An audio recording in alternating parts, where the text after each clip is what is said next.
పోలీసులు మాత్రం పక్కాగా తెలుగుదేశం పార్టీ కోసం పనిచేశారు మొన్న ఎన్నికల రోజున ఆంధ్రప్రదేశ్లో. ఇది చాలా స్పష్టం.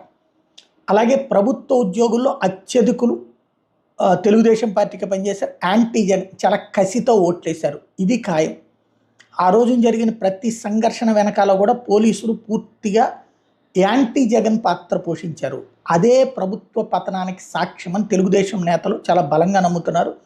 ప్రభుత్వం పడిపోతుందని గ్రహించారు కాబట్టినే ప్రభుత్వానికి ధమ్కి ఇవ్వడానికి తమ వంతు ప్రయత్నం తాము చేశారు.